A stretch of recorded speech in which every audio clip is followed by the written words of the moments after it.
தனுஷ்கோடி. இந்த பேரை கேட்டதும் ராமேஸ்வரம், பாம்பன் பாலம், ஆர்ப்பரிக்கிற கடல் ஓசைன்னு எல்லாமே ஞாபகத்துல வந்து போகுதில்ல. ஒரு சின்ன கற்பனை பண்ணி பாருங்க. உங்க வீட்ல நீங்க நிம்மதியா தூங்கிட்டு இருக்கீங்க. அந்த ஆழ்ந்த தூக்கத்துல திடீர்னு உங்களால மூச்சு விட முடியல. சரி, நம்ம எந்திரிக்கலாம்னு பார்த்தா சுத்தி கடல் நீர் சூழ்ந்திருக்குது. எவ்வளவு ஆழத்துல இருக்கீங்கன்னு கூட உங்களுக்கு தெரியல. 1964 டிசம்பர் 22 தனுஷ்கோடி கடல்ல மூழ்கி போகுது. ஆயிரக்கணக்கான மக்கள் கடலோடு கடலா போறாங்க.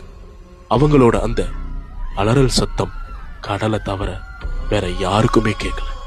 ஒரே இரவுல புயல்ல ஒரு ஊரே அழிஞ்சு போன பகுதி தான் தனுஷ்கோடி. பகல் நேரத்துல அங்க இருக்கக்கூடிய கட்டடங்களை பார்க்க அழகாகவும் ஆச்சரியமா இருந்தாலும் அதே